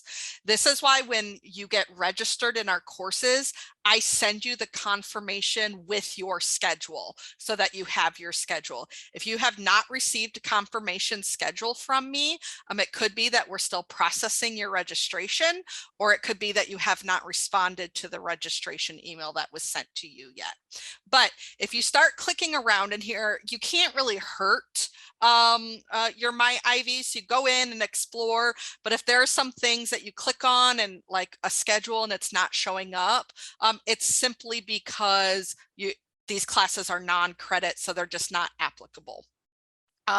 So a lot of the things you need will probably be listed here in this quick links section. So if you do not see something here in your quick links, you can always add it by going to see all. And then there's all the different tools and resources that are available to you. So the two big things that you'll want to be familiar with is Ivy Learn, which should be here in your quick links.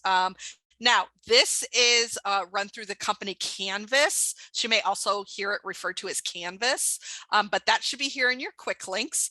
And then your student email. Now I'm going to talk about email here in a second because Ivy Tech has kind of messed with me here on this part. So I'll talk about that here in a second. But your student email is either going to be labeled as student email, or it's going to be under this Office 365 email. And I'll talk about why here in a second. Okay. Student email is not as cut and dry as I've discussed in past orientations. In November, Ivy Tech started transitioning student email from a Gmail platform to an Outlook platform. So some of you may still be on the Gmail platform, and some of you may have been transitioned to the Outlook platform, which is why this part may get a little convoluted. So if you click on student email, which is where it would have taken you to the Gmail platform. If you click on student email, and it's not one of my quick links since I'm not a student, so let me,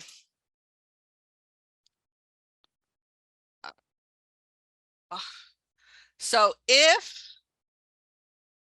and it just directed me to Outlook. Okay, so if you click on student email, oh shoot, and it goes to Gmail and it says you no longer have access. This probably means you have been transitioned to the Outlook platform, okay? Which means you'll no longer have access to your Ivy Tech email via Gmail. It'll be in the Outlook platform. If you try to access your email via Outlook and it's saying you don't have access, that probably means you have not been transitioned yet and you're still in the Gmail Outlook. What I highly recommend is no matter when you were enrolled in this program, in your announcements section, there should be a September 15th announcement that says changes are coming for your Ivy Tech email. I highly recommend checking that out if you're having problems accessing your Ivy Tech email, because it will tell you how to use your Outlook, how to locate your Outlook inbox, how to download the Outlook mobile app, all that good stuff. So it's really important that you guys figure out now how to access your email, whether you're accessing it via Gmail or Office. Start with, if you're not sure, start with clicking on that student email to see if you still have Gmail or not. When I clicked on it, it took me to my Office, which means, but that means nothing because I'm again a staff member and we've always been on Office 365. So with our email, so just figure out how to access your email because it's very important that you are accessing your email, okay? Due to student privacy laws, we cannot share student information with you via your personal email address. That's why registration was sent to your Ivy Tech email address. That's why your admission was sent to your Ivy Tech. Anytime it deals with a student record, we cannot send it to your personal email address. It has to be sent to your Ivy Tech email address. So please get in the habit of checking your Ivy Tech email on a regular basis. And also get in the habit of checking your spam folder, because sometimes, especially since we're a consortium, if you're being sent an email from Amber, from P&W, or Steve O, or Fatima, from UNCC, or if you're getting an email from Steve R from UTC, those might go to your spam folder because they're from people outside of the Ivy Tech system. So Ivy Tech has certain filters set up that might take it to the spam folder. So check your Ivy Tech email on a regular basis, and check those spam folders on a pretty regular basis too, just to make sure you're not missing anything. We don't always, if it's a super important email, we might send you an email to your personal email saying, hey, check your Ivy Tech email. But oh, and it actually looks like up here too, please disregard my C number. There's a little button now for email, it looks like too. That's new. So so just know how to check your email, check it on a regular basis, check your spam folder on a regular basis. Okay, so the next thing you will need to know, and this is really the big important part that a lot of you are probably wondering, is how are you going to access your courses via Zoom, via Ivy Learn, those kinds of things. So Ivy Learn, again, is how you will access your courses, or Canvas. We call it Ivy Learn. So again, you can get to it through the main Ivy Tech website by clicking Ivy Learn. You can get to it through your My Ivy. It should be in your quick links, or you can, it's just ivylearn.ivytech.edu. You can get to it directly by doing the link. So there's 3 different ways to get to Ivy Learn. Again, I would just bookmark the ivylearn.ivytech.edu if you don't want to go through your My Ivy. So in conjunction with the email piece, if you look here on the left-hand side, you will see a menu item that says inbox. This is not the same thing as your Ivy Tech email. Please don't think this is your Ivy Tech email. This is like a direct messaging type messaging system where you can directly message your instructors, your classmates, anything that's associated with a course itself is how you can message your instructors. So like, I'm just going to go in here really quick. So like, you can create a new message where you can select a course. You know, you can select a course, and then you can, the teachers would be in here that you can message. So you can still write a message to your instructor, but they have to be associated with a course. So like, for example, you could not email me through here because I'm not associated with one of your courses.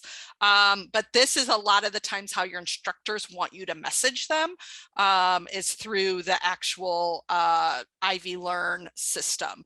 But don't go in here again thinking this is your Ivy Tech email. Your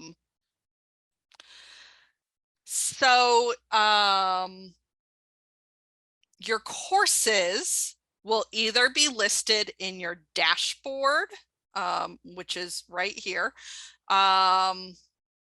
or if you go here to the courses on the left-hand side, you will see your courses listed here.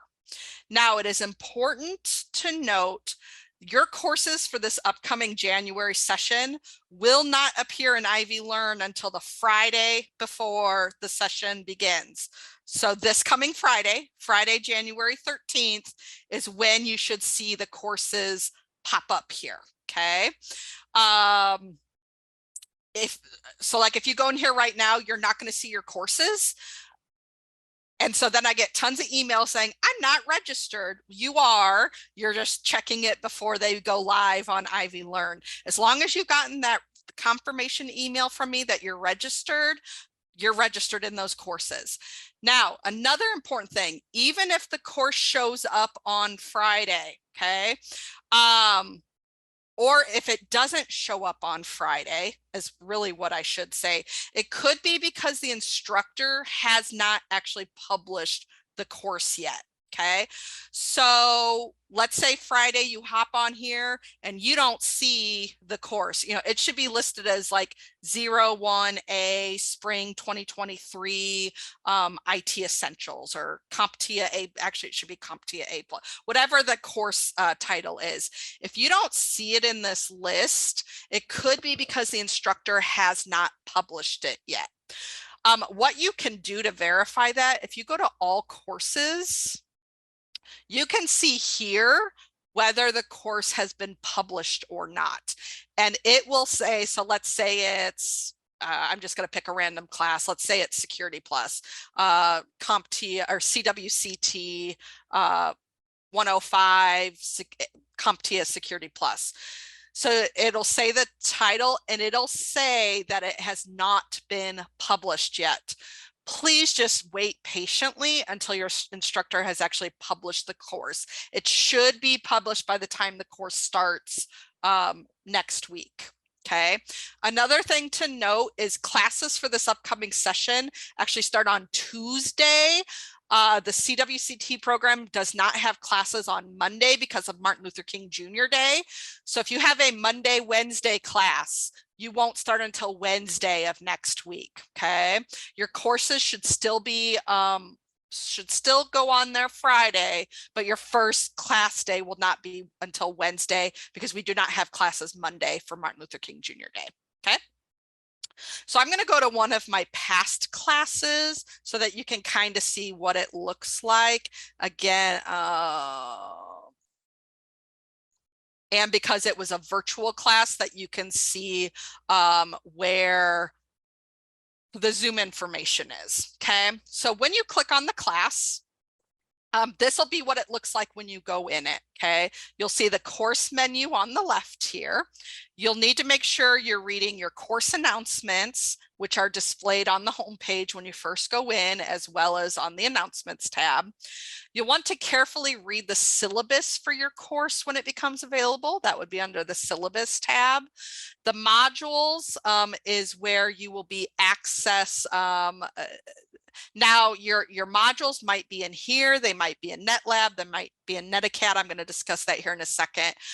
But you might have modules listed as to what you need to be doing each session. So some classes will utilize different programs. NetLab is one, Netacad is one, which is through Cisco. Red Hat is another one where your modules might be listed in those. You will probably this coming week, you might start getting emails saying, you've been enrolled in Netacad, you've been enrolled in Red Hat, I would recommend waiting until your first day of class before you do anything with those, because sometimes there are there's additional information you need from your instructors. Basically, all that means is your instructor has gone through their roster and has started putting you in Netacad or Red Hat or whatever it may be, but there may be an additional password that they might tell you that first day of class for you to then actually create your account. So if you start getting emails, you now have a Netacad account, you now have a Red Hat account. Please just wait until the first day of class before you get in there and start doing stuff with your accounts for that. Okay. And so the instructions on how to access NetLab, Netacad, Red Hat, I might be forgetting one or two. Those instructions to access those will be given to you by your instructors via email or during your first lecture. Your grades also may be posted here, or they may be posted in the Netacad, Red Hat. It all kind of just depends on the instructor. Okay, now the big piece that you really need to know for here in Ivy Learn is the Zoom lectures. How do you access those Zoom lectures? Not only the live ones, but the recorded Zoom lectures as well. In general, those Zoom lectures are going to be located here in Ivy Learn. Some instructors do put them in Netacad I've known some cyber ops instructors who put them in NetAcad instead. So if they're not here, they might be there, but more than likely they're going to be here in Ivy Learn. Okay. All you need to do to access your Zoom lecture is on the left-hand side is you click on Zoom. It's really that easy. You will have 3 tabs: upcoming meetings, previous meetings, and cloud recordings. Okay. So if it is an upcoming lecture, you would essentially, now this is a past class, so I am of course not going to have upcoming or previous meetings. I do have cloud recordings, but if it's an upcoming class, you just found which class it is, and there will be a link to click on to take you to that Zoom lecture. Once it has happened, it should then be listed in the previous meetings, and there should be a link for you to then go back and watch those recordings. Or, and here's where it might be in the, I know one instructor had a really hard time with cloud recordings this last session. So he might not have had any cloud recordings, but it might have been under previous meetings. But you should be able to go under cloud recordings and just click on which lecture it was and watch the recording. Your instructor should email you the first, right before the first class session with the Zoom link as well for that first day. So that should also be coming to you. But if you go in here on your first day of class, the class is live, it's been published, and you don't see anything under upcoming meetings, check the announcements tab and make sure that they haven't just put it in the announcements as of right now until they get the rest of them set up. It also may be in the syllabus, or again, it may be in an email that comes to your Ivy Tech email. So if it's not listed in that Zoom portion, check those 3 places: the announcements, the syllabus, or an email from your instructor. Okay. Remember that you can go back and watch the recorded lecture if you miss any of the lectures. One thing to note is that program managers, so me, Fatima, Amber, the 2 Steves, and support staff will more than likely not be available to assist you if you're having problems accessing the courses on the first day. Because the courses are 6 p.m. Central or on the weekends, we are typically not in the office at that time. So what I highly recommend is if you're having problems accessing the courses, that you email or contact your instructor. You should be able to get their contact. The syllabus should be on there that you can contact them, or again, you can contact them through that inbox. So just, and you know, if you email us, hey, I can't access it, you don't hear from your instructor, just remember that you're still okay, because once we get you figured out, you can go back and then watch that recorded lecture. Okay. My last thing, so Ivy Learn is powered by a company. I mentioned this, it's powered by Canvas. There is a Canvas app that can be downloaded on your phone. You'll just need to use your Ivy Tech contact information for that to put in there. And you can, now you're not going to be doing your homework on this app or anything like that, but if your instructor, let's say, has all of the due dates for all your assignments in Canvas or Ivy Learn, those can then come up on the app, and you can keep track of your due dates. You can look at your grades, you can look at your announcements. So it's more things like that. You should be able to access the Zoom link still from the app, or even the recorded link. So it's just for more your time management for your coursework and keeping track of your coursework in that Canvas app, as opposed to actually doing assignments. Because again, a lot of your assignments you're not even going to be doing in Canvas, you're going to be doing in NetLab, NetAcad, Red Hat, etc. So, but I do want to make you aware of that app to download if you need to. I think that is all I have. Let me see. Some questions there. Yeah, let's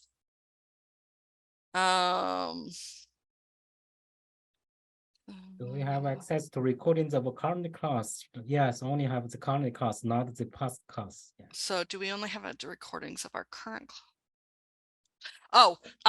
So Ivy, your courses will stay active in Ivy Learn for 90 days. So you should have access to previous session recordings for at least 90 days after the course has ended. So yes, you do have access to previous session classes, but again, only for 90 days. And then the course typically goes away. And then Pat asked if you have to miss a session and so if you're going to miss a session, yes, we do recommend that you let your instructor know, whether it's one session or whether you will always be watching the recordings, let your instructor know. And that is notify them, however, in their in the syllabus, should tell you how the instructor wants to be contacted. Some may want to be messaged through that inbox, some may want to be emailed, some may want to have you text them. So you should be contacting them however the instructor says you should be contacting them in the syllabus. But yes, you should just be able to message them through that inbox and let them know, hey, I'm not going to be at the class. Somebody mentioned issue. Yeah, Chrissy, with those Google Forms, do they need to be logged into their Yes. Ivy Tech account? Yes. If there is a Google form that you have to fill out for whatever reason. This happens a lot when students have passed a class. You have to fill out a form for your voucher. You need to be logged in to your Ivy Tech account. So if you click on the link and it's saying you need permission to access this form, that probably means on your browser, you are not logged in through your Ivy Tech account. You're logged in through your personal account.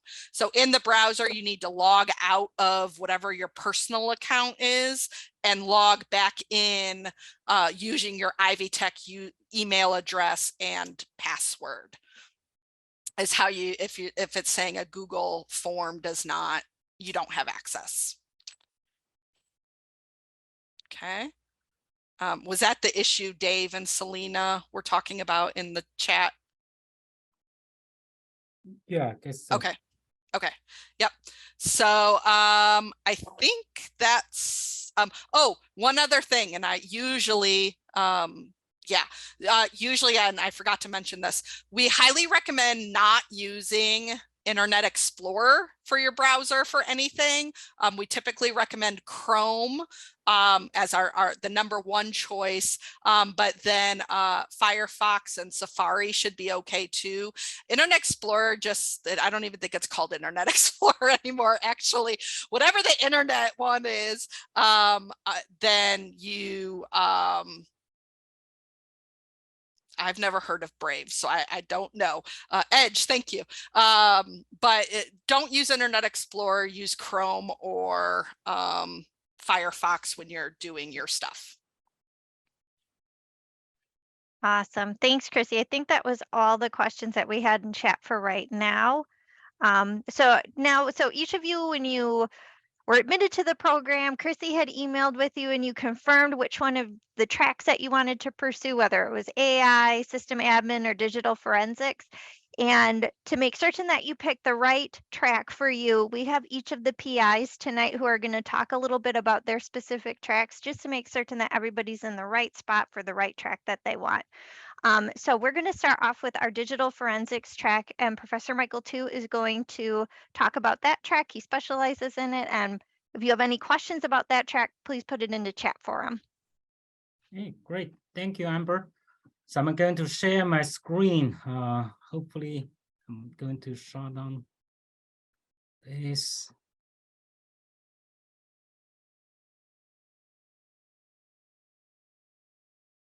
Hey, good evening, everybody. My name is Michael Tu. I'm a professor of computer information technology from Purdue University Northwest. and I'm also the PI for this CWCT program. So I'm going to talk briefly about this digital forensic track. I know that the instructors have already talking about the course, right? So I will just very briefly talk about this, okay? So for the past information, you can find this information at the CWCT, okay? So if you want to find more information about this program, you can always just go to CWCT, right? CWCT.us, and it will bring you to this website. And one of the information you could find is about PASS, okay?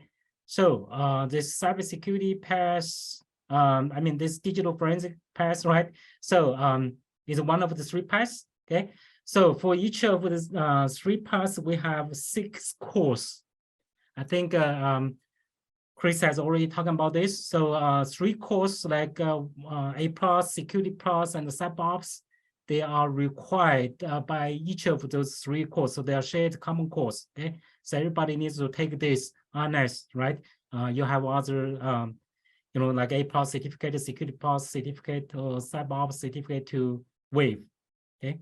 And then we also have 3 considered as track selectives, right? Okay, so they are required by the track, but not for all the tracks, okay? So for digital forensics, so we have Linux, we have computer forensics, we have the CHFI.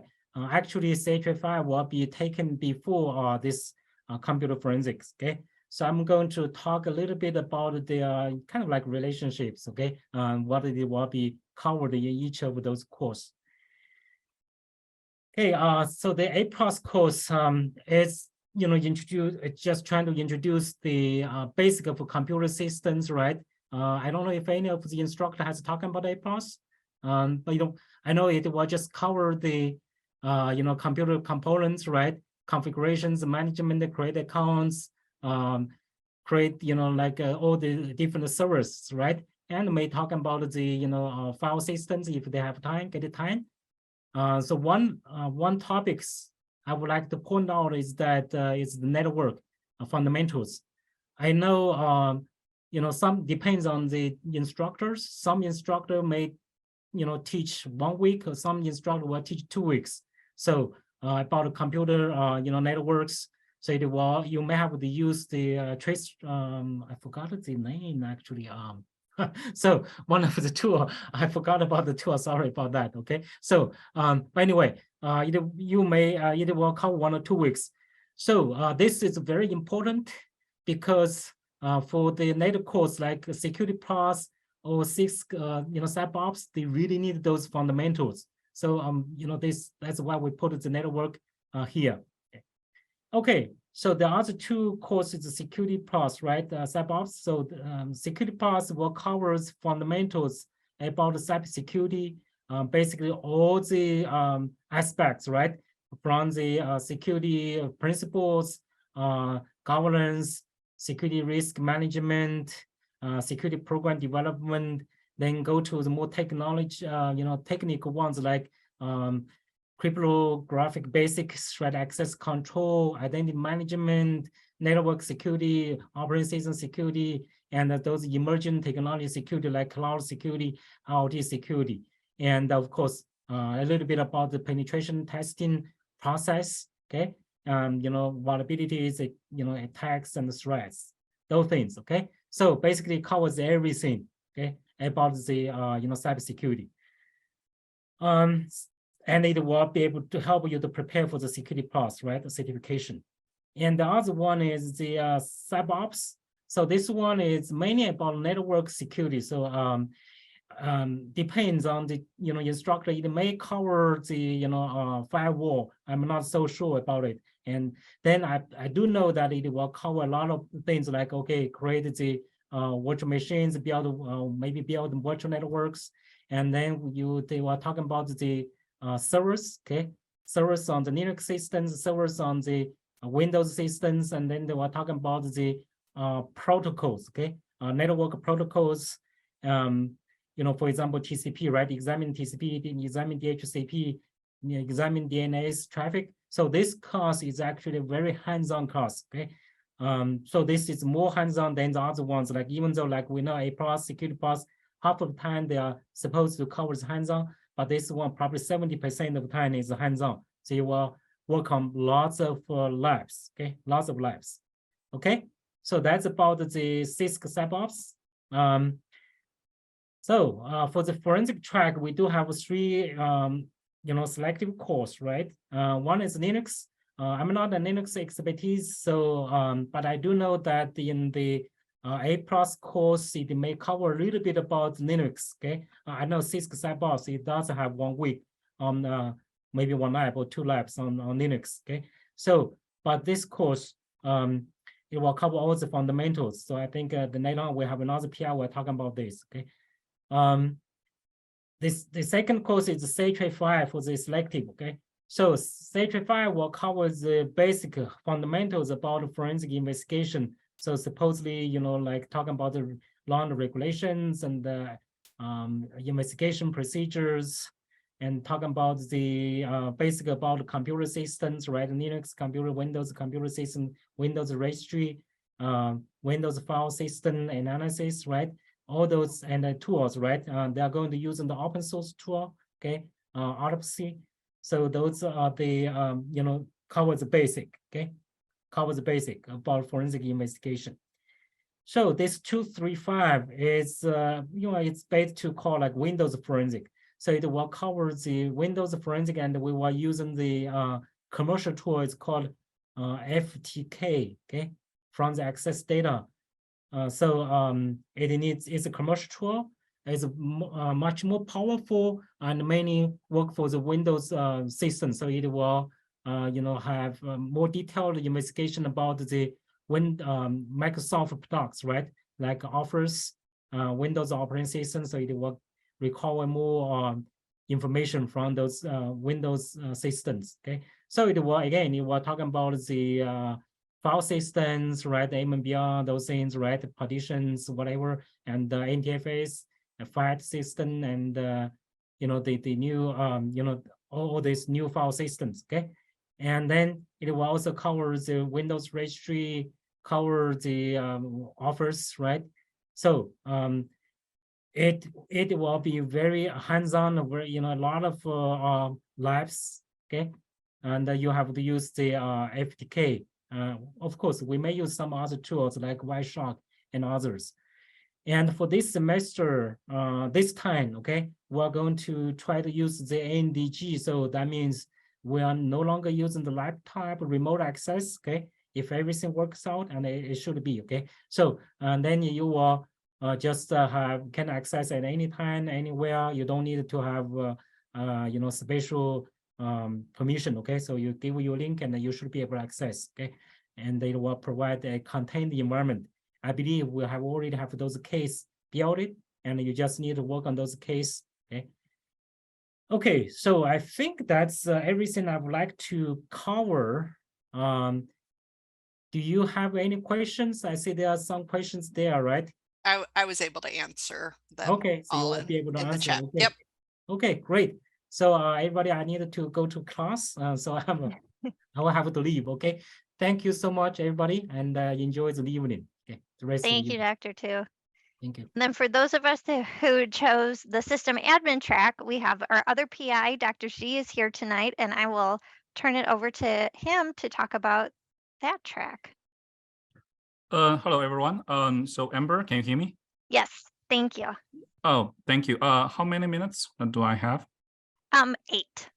Oh, okay. Yeah, I think I should be able to do that pretty quickly. Okay. Thank you for attending this introduction. And let me share my screen.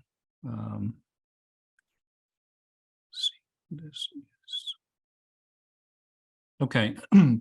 So this basically is the same web page Dr. Tu just now shared with you. So first of all, my name is Mengjun Xie. I'm from University of Tennessee at Chattanooga. I'm an associate professor in computer science. And as you know, this CWCT effort is a collaborative project among 4 different institutions. So UTC is one of them. And we are very fortunate to work with PNW and other institutions to provide this training. So, so basically for the system administration track, we also have 6 courses. And if you're new to this track, then essentially you need to take or pass. Suppose you already have some knowledge equivalent to some course content, and then essentially you need to pass 6 courses listed here. So the design of this this training CWCT is like we have 3 different tracks, but all 3 different tracks share 3 core common core courses essentially listed here. So no matter which track you are choosing, you have to take these 3 courses, and then you depending on which track you are interested in, then you will take different up-level courses.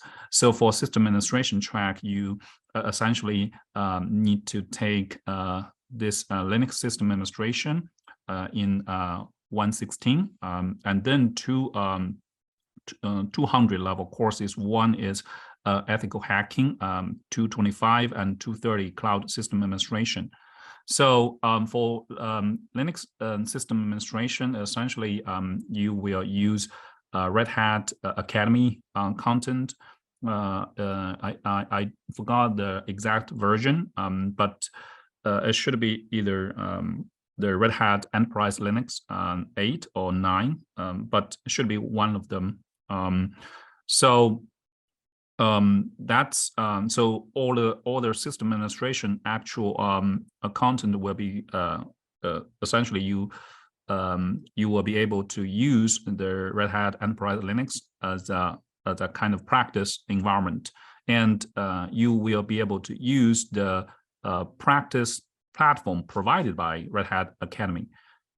So on the course, you will be given more instructions on that, and we have 4 courses in parallel offered in the next session, and all of them have all of the instructors actually have a lot of experience. They have been teaching this course for quite many sessions, so they are very experienced, and they are also very helpful to students. So just feel free to ask questions in class, and I believe that during class they will give you time to do the practice.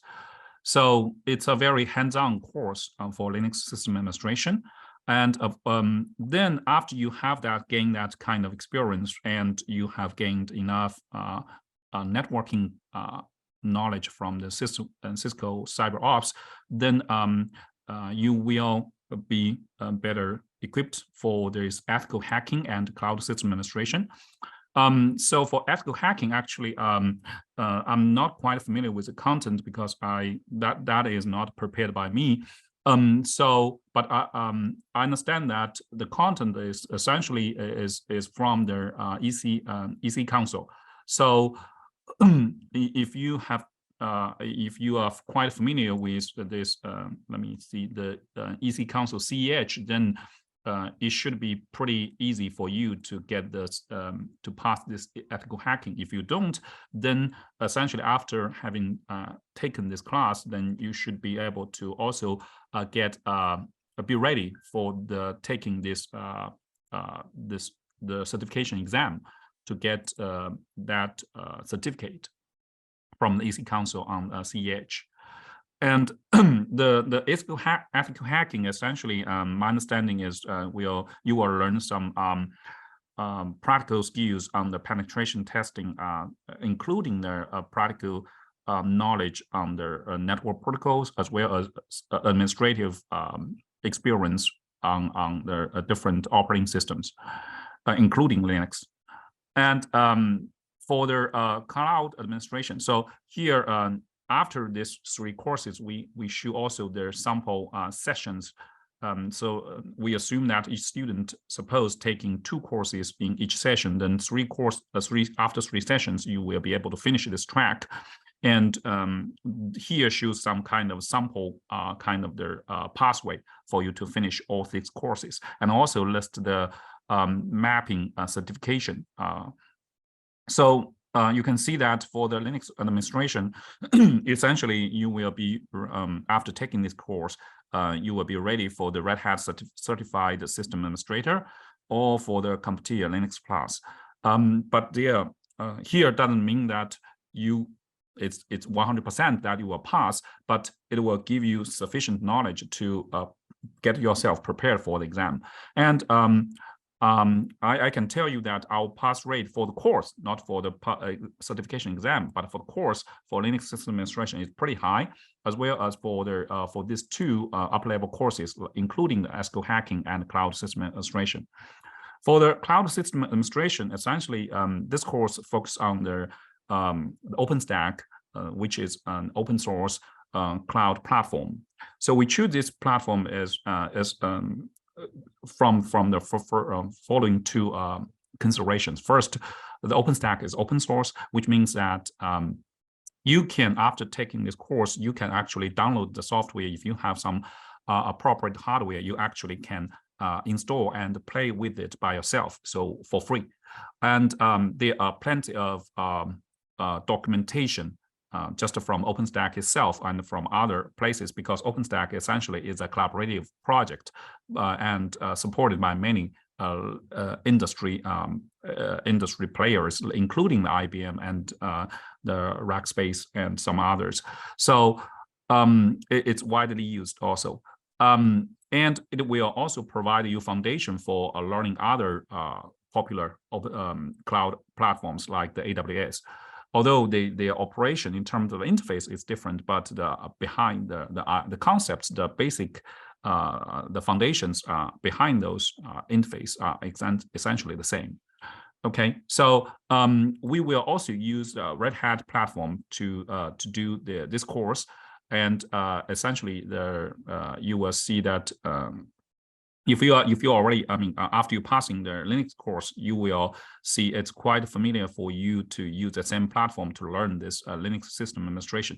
So essentially, on the Red Hat Academy, you will use a variant, a little bit customized version of Red Hat of OpenStack, essentially branded by Red Hat, but essentially it's the same thing. OpenStack as a kind of open source project. Different vendors can make a different customization. Just like you have Red Hat Linux, you have Debian Linux. Although they have some different kind of their UI or some customization, but the many commands, basic operations are essentially the same. So here, the same idea. And for the cloud administration, essentially, you will be given enough knowledge to operate on an actual cloud as an operator, for the entire infrastructure, or for some, they call it the domain, as a domain operator. So it's quite, it also, require a lot of hands-on experience or the practice, but you will have opportunities to do that. And according to the past experience, that students, the pass rate is pretty high. Although we don't have a corresponding certification for this course, but they do have Red Hat has a special kind of certification, but it's not mapping directly to this, but this course will help you to prepare. If you are interested, you can look at the catalog of the certification from Red Hat and identify what other components are needed to get that certification. Okay, so I guess my time is used up. So what question should I answer? I think I was able to get everything in the chat. Oh, okay. Yeah, so definitely the cloud system administration will be helpful for AWS. Yes, I'm pretty sure for that. the AWS is also based on some Linux-based kind of the cloud platform, but it's proprietary. But I believe, I mean, my own experience is they are many concepts are essentially interchangeable. Of course, branded by AWS. I mean, for different commercial purposes, but yeah, you will find, yeah, after taking this course, it will be very helpful to pass AWS certification. Yeah, that's about it. And sorry, I if you have further question, yeah, just feel free to ask your perspective. I mean, respective instructors. If you also, I mean, I can also be reached. I think that you can find my. If you don't have my information, I can just type here. Just directly send email to me. So. Yeah, Amber, do they have the PI's contact information? They do not, no. Oh, okay. Well, I think the instructors put whoever their supervising PI is, I think that information is in the syllabi. So yes, they might via the syllabi for their class, but that's going to depend on instructor. Oh, sure. Thank you. Okay. Thank you, Chrissy. So essentially, if you have any, concerns about the instructors, yeah, especially for the course in this track, please let me know. Yes, I will help you. Okay, that's about it. Thank you, Dr. Shi. And then for those of you who are in the AI track, Professor Farina Sakib was going to speak. I'm not sure if she made it tonight. I'm going to take that as a no that she wasn't able to join us. So Chrissy did post a link for the AI track. Professor Cloud, are you back in the room? I am. Would you be able to give a little synopsis of the AI track on behalf Sure. of Farina? Sure. I just stepped in a few minutes ago, and I heard you covered the cloud administration, system administration one. Have you already covered the digital forensics? Yes. Okay. So what I'll do is keep it short then, because you've already heard a lot of that. There's 3 courses that are the same, being A+, Security Plus, and Cyber Ops. What's different about this track, instead of Linux, you'll take a Python course, right, which will prepare you for both the Python entry level certification with the first half of that course. The second half prepares you for the associate level. If you wish to go take either one of those are fairly inexpensive certifications, usually about $50, $49, something like that for the entry level one. And with your discount, if you score above 70% on your final exam in that course, you get a discount of half off, which makes it about $150 for the associate level Python. Then the other 2 courses that you take are an artificial intelligence and machine learning, an introduction to those 2, as well as an IoT security course. The AI machine learning course, the first half is focused on the basics of how to apply AI, as well as learning how to build your own model in Python, on iterative decision making, kind of like going back and forth and going through loops in a way, but it's also using trees, if you're familiar with that, as tree modeling, not trees in your yard, right? But it's more like an upside down tree from your yard, the way that works typically. But the that's the first half of that. And then the latter half, you focus on building a project as well as working with AWS machine learning. And so by the end, you'll at least understand the basics of AI machine learning and how do they work and how do you use the tools that are there. I teach that same course at Holy Cross, and I taught it at Ivy Tech. Typically, it has a stats course before it and some other courses, not just Python, IT Essentials, Security Plus, and Cyber Ops. However, the idea of this course is to give you enough so that you might want to go take stats or linear algebra or some of these other math courses that people might be intimidated about. You'll learn that in a more natural way and see how that can help you create better models within AI. The other course is IoT and hardware security, where you'd be using a VPN to connect into a local computer in the Lake County campus and work with an Arduino and a chip whisperer device at different times in the course. And so you'll be working with hardware remotely. We found that's a much less expensive route than shipping this out to everybody, shipping it back, plus that's a logistics nightmare. But we have staff there. That's part of what Arduino staff does, is maintain those systems to make sure you're able to access that when you need it, and work through physical security on IoT devices, not just theoretical. All of our classes, if it hasn't been said before, I don't know if it wasn't when I was off with the faculty, but every class has about 45 hours of lab content just in labs itself. So if you keep up with it with a couple hours a week on just that, you'll be in good shape, maybe 3 hours a week in the labs. Your classes are typically more lecture for about an hour, and then the rest of that 6 hours focus typically more on the lab. Depends upon the instructor and the course, but they're very lab focused. So if you're there during that time, you can get a lot of that lab work done with other students and with the faculty mentor right then to go through it. That's why we've got it set up that way, so you can get that help as you go through the labs. That's it. Thank you. Thank you so much for covering that. Okay. And then since we're running over time, so if you do need to leave, please feel free to leave. But my colleague, Steve the Elder, as we like to call him, Steve Ryder, is going to share just a couple dates coming up. And I'm going to ask Steve if he wouldn't mind just wrapping up for us as well. I will do that. Thanks, Amber. And thank you all for having the attention and spending the time in this program. A couple moments here just to share with you before we do the wrap, and how we can help you best achieve a career in the industry called cybersecurity. From speaking with many of our students over these past couple years, the vast majority of students, your peers in this program, we're here to get trained for a job in cyber. And why not? The industry has virtually exploded.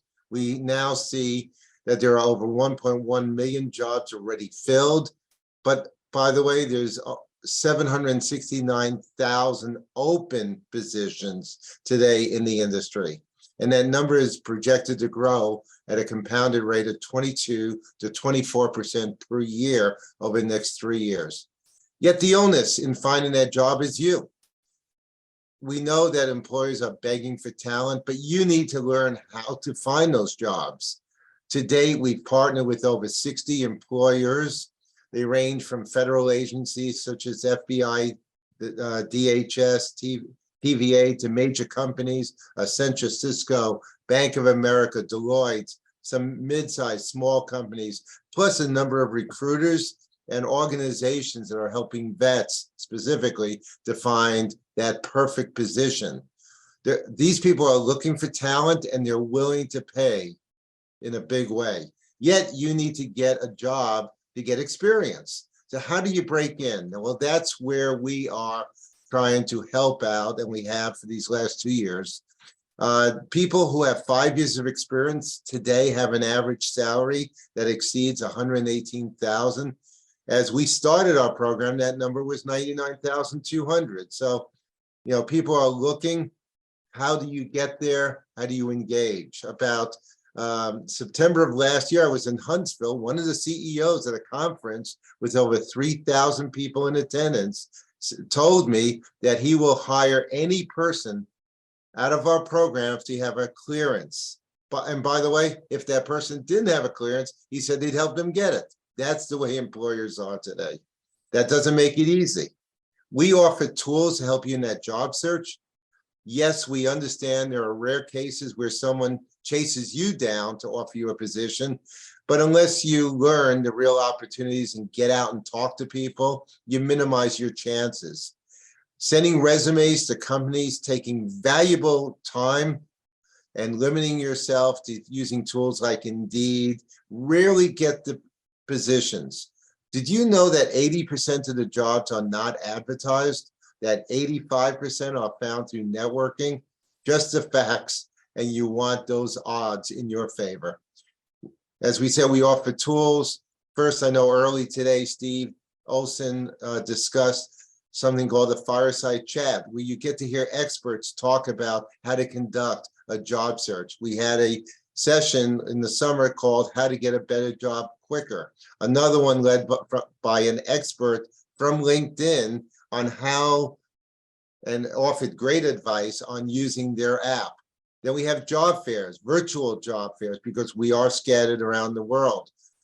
You may want to mark your calendar right now. March 23rd is our next job fair from 6:30 to 9 p.m. We will offer opportunities for anyone who signs up to meet a number of employers. You can have up to 6 that evening in 20-minute slots. These are what we call introductory interviews. You'll get a chance to learn more about the employer. They will get a chance to learn about you. And if there's a desire to go on from there to a more formal interview, it will be arranged. We charge for nothing in CWCT, and that includes career orientation sessions. As said before by a number of my colleagues, we're here to help you be successful. Keep your eyes out for these announcements and don't miss those events. This is your time to shine. Engage in the process, from course participation, job fairs, fireside chats, talking to your instructors and advisors. That's what we're here for. Let me wish you a wonderful opportunity as you go through these sessions coming up.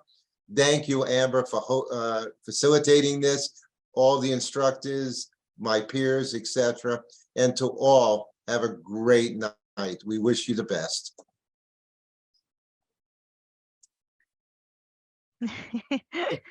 Thanks everybody for joining us. Thanks, Steve. Feel free to leave it whatever you want. Thanks again for joining tonight.